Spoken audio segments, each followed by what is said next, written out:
Enkyala leero ababaka bakedde kweyiwa mu Palamenti ng'essira lya kuteekebwa ku bbago ly'emmwanyi the Coffee Amandment Bill 2024.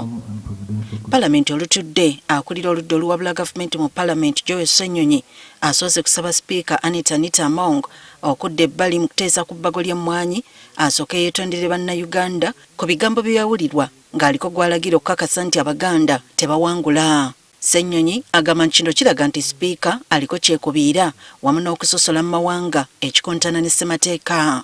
So, Honourable Speaker, I brought your attention to our laws, the Constitution, our rules of procedure regarding conflict of interest, which would see you decently recuse and excuse yourself from presiding over this matter, but also the tribal sentiments, Right Honourable Speaker, that we did hear you make, that have got to be addressed by yourself, perhaps beginning with an apology, and then we see how we take things from there. Wano ombaka wa Kira municipality Ssemujjunganda wategeereza nga bali ku bunkenke olw'abamukwata mundu abayiriddwa ku Palamenti yonna. We are removed from our vehicles.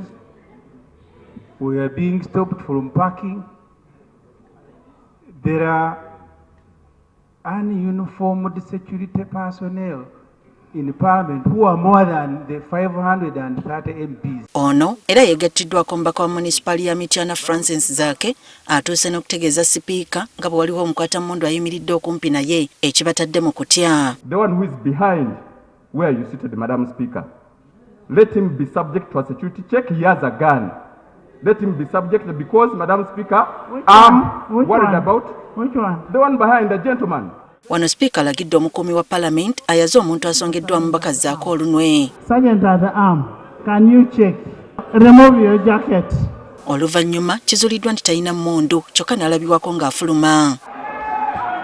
Ono nga tannaggweerayo ombaka zaako agenza okudda mu ntebe ye ate n'asangawo ombaka wa Clark North Constituency Anthony Akol.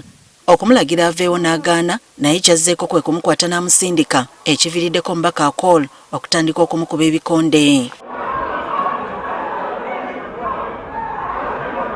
Kino kitaataaganyizza olutuula sipiika n'ayita okuwummulamu.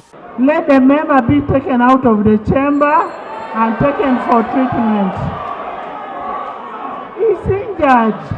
Honorable members, we suspend the house for 30 minutes.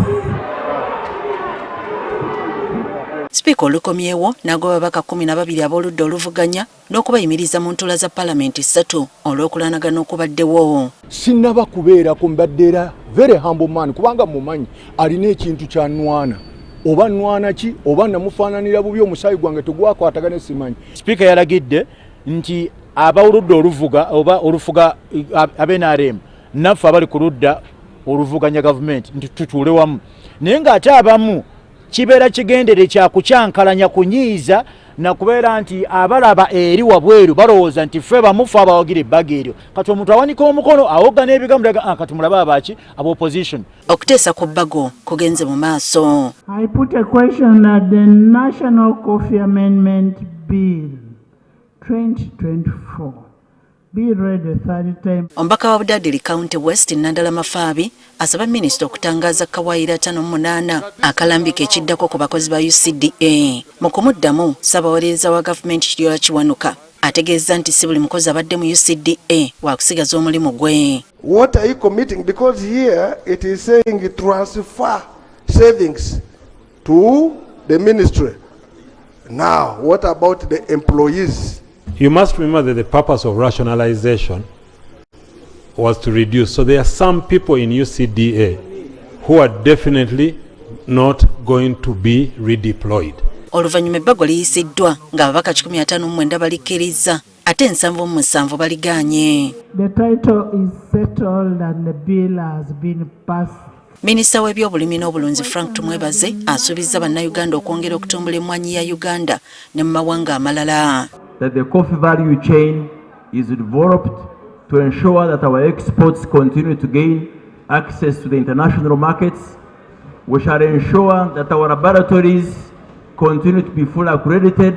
Ku bitongole ebirala ebigattiddwa kuliko ekikola ku by'enguudo Uganda National Roads Authority ne kiteekebwa mu minisitule y'ebyemirimu. We are going to validate using the public service all the workers of UNRWA, and those who are willing to work under the public service arrangement are welcome to work. Kati ekirindiriddwa ye President Museveni okuteeka omukono ku bbago eriyisiddwa lifuulibwe etteeka. Susan Nanyanzi, agafeeyo ku Spark TV.